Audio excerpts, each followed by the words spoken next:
Have you ever watched your favourite athlete put in yet another breathtaking performance and thought to yourself, how the did they do that? The lazy answers are that these people are geniuses or freaks of nature. Well, that's just plain wrong. Because guess what? Those elite athletes you admire, the ones who make the impossible seem routine, they've tapped into something that's accessible to every single one of us. It's not some magical ability given at birth, it's all about habits. For all of us, up to 40% of everything we do is habitual. And what separates the best from the rest is that they've crafted habits that make them highly effective in their performance domain. So let's take a look at 7 sporting icons and uncover the habits that allowed them to dominate their sports. First up, let's talk about Kobe Bryant. He was known for working out 6 hours a day, 6 days a week, which included working on his basketball skills, weight training, and track work, all to enhance his performance on the court. Many think of him as the hardest working athlete of all time in a physical sense, but he actually spent just as much time training the mind as he did the body. Once his body was exhausted, Kobe knew that he could still get mental reps in. So what he would do in the breaks between his 3 2-hour workout sessions is just go back to his hotel room, sit on his bed, and spend time visualizing. He would spend hours each day just running through all possibilities. Every shot pass and defensive play would be played through hundreds of times in his mind, so that he built up a mental script of how to execute on the court whenever those situations arose. The reason he seemed like this fearless beast on the court was simply because no situation was unfamiliar to him. Fear comes from the unknown, but Kobe knew that in working out his mind on a daily basis, he could eradicate that fear, because every situation he faced on the court was something he had faced 100 times before in his own head. Habit number 2 comes from Novak Djokovic. You see, many people today think of him as the undisputed GOAT in tennis, but if you look back to the early years of his career, no one would have predicted this. Despite winning his first Grand Slam aged 20 in 2008, Djokovic was known as a constant choker. People thought he purposely faked injuries and he could rarely last 5 sets. But at the turn of the decade, Djokovic firmly set his heart on becoming the best tennis player in the world, and finally breaking through the Federer and Nadal rivalry that dominated tennis for so long.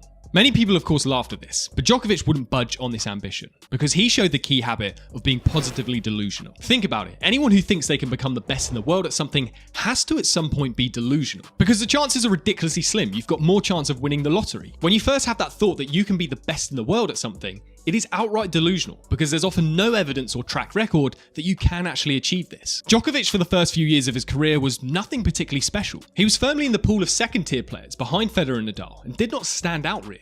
People thought he could definitely have a good career and pick up the odd Grand Slam here and there, but no one would have believed you if in 2010 you said he would win more Grand Slams than the 2 GOATs at the time. But to be positively delusional means you're willing to think way beyond your current limitations, which is essential if you want to become elite at something. We're not just saying good or great, we're talking elite, cream of the crop, and the best there is. And so positive delusions therefore have their main purpose in allowing you to strive for things that are previously unattainable. They are the ignition point to then help you carve out a pathway towards expertise, which is then obviously fueled by a range of other things. For Djokovic, this included completely changing his diet, workout routine, and also his engagement with mindfulness.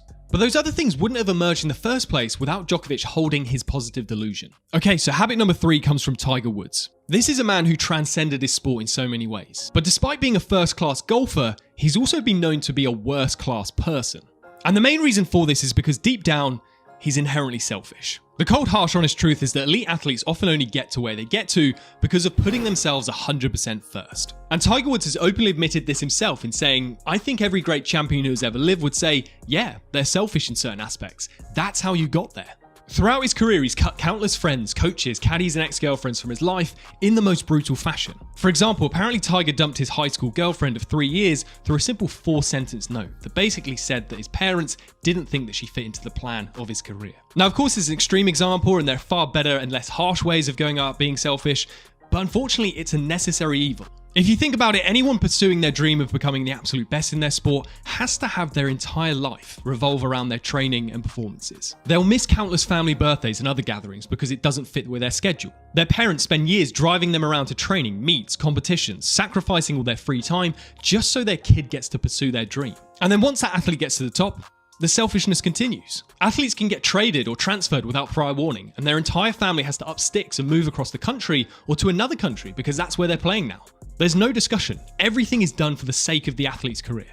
And Tiger Woods is the best example of having that single-minded pursuit. He's been labelled as a very cold and unlikable person, but that's because he's been conditioned to be so focused on himself and his game.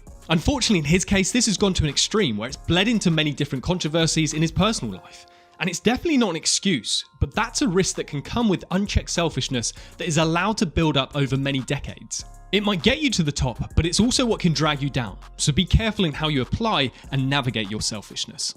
Habit 4 is one that can actually help with that, and it's one that the greatest marathon ever has deployed throughout his entire career. The great Eliud Kipchoge has earned millions of dollars, but still chooses to live an exceptionally humble life in rural Kenya. He's understood that it's imperative as an elite athlete to seek out the best environment. When training for marathons, Kipchoge resides with up to 30 other athletes in basic dormitory rooms, where his daily routine is getting up, running, eating, relaxing, and repeating. He, just like everyone else, will take turns doing the chores of cleaning, washing clothes, and tidying up the camp. Imagine that, the very best athlete in a sport cleaning the toilets that his peers use. And the reason he does this is to stay humble, because running is one of the most humbling sports. And to also just be in a simple routine environment where there are no distractions. We all know stories of athletes who, after a sniff of success or that big first paycheck, will go off the rails. The money, the status, the fame will get to their head and their performances suffer massively. They become a one-hit or one-season wonder because they start giving into the temptations that come with being an elite athlete. But Kipchoge understands that to become an absolute elite and stay there, you have to carve out and put yourself in the best environment possible. You have to go somewhere where all you can do is focus on your craft and where nothing will tempt you away from it. His family lives a short drive away from the camp, but when it's time for training, he says his goodbyes to them and will only see them on Sundays. And the funny thing is, even when he's not training for big races, Kipchoge's life remains as simple and routine as it does in the training camps. He lives on his own small farm where he keeps chickens, cows, and sheep, and his idea of fun on the weekend is driving into the local town to buy animal feed for these animals. And it's this simplicity that ensures Kipchoge can devote 100% of his physical and mental energy to breaking the countless running records that he has. Habit number 5 is another one that some people might find unexpected, and this one comes from Serena Williams. The 23-time Grand Slam winner is undeniably one of the greatest athletes ever, but despite her numerous titles, these are not actually what drove her throughout her entire career. Since she was a little girl practicing with her older sister Venus, there was always a focus on not losing. Serena absolutely hated it whenever her sister would defeat her, and so it became her goal to do everything in her power to avoid losses. She once told the Los Angeles Times that, "I hate losing more than I like winning, so that drives me to be the best I can be." And this is an incredibly common habit among the very best athletes. Naturally, all humans have biases towards loss aversion, which basically means we try our best to minimize negative outcomes as opposed to devoting more time and energy towards striving towards positive outcomes. And the very best athletes know that actually to get the most out of themselves, they have to tap more into this human drive. We often think that those who reach the top do so because they will do anything to win at all costs. And that is somewhat true, but often that is matched by and even overlapped by a greater desire to do anything to avoid losing at all costs. It's basic human motivation. We're either compelled to move towards desirable things or move away from undesirable things. And a lot of athletes forget that moving away from negative states can be a key fuel to tap into, particularly during the toughest moments. For a great champion like Serena Williams, she was almost always favourite to win the Grand Slam final she played in. And because of this expectation that she would win, this meant that she had to be motivated by not losing and failing to meet those expectations. And this hatred of losing is what allowed her to dominate women's tennis for 2 decades. And habit number 6 can be seen as a direct follow-on from a hatred of losing.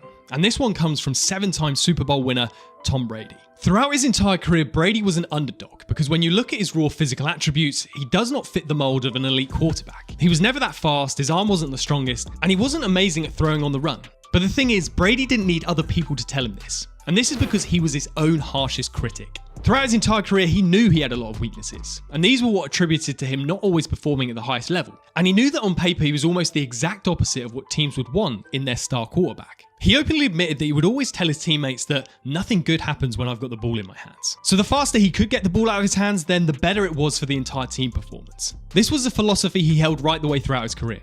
Even after a few Super Bowl championships, he never felt that he'd quite made it or deserved his place in conversations as the best quarterback of all time. For over 2 decades, he would spend hours after every game running through film watching every single play made. Because he knew that even with successful passes that led to touchdowns, he could have maybe released the ball a split second faster, or the technique of his release could have been a touch more measured. He refused to believe his own hype, and in being so critical of himself and performances, that's what led him to taking all kinds of measures to maximise his longevity and allow him to keep playing until his mid-40s. Brady had the maturity to know that the only way that you can fulfill your potential is to question and challenge yourself on a daily basis, by asking the question, how could I have done that better? And it is this attitude that also sits at the heart of habit number 7, and the man who best embodies this one is Cristiano Ronaldo. He entered the sport of football as an exciting talent that would sadly frustrate fans because of a lack of end product. But in the space of a few short years, he morphed into one of the most devastating goal scorers the sport had ever seen. The reason?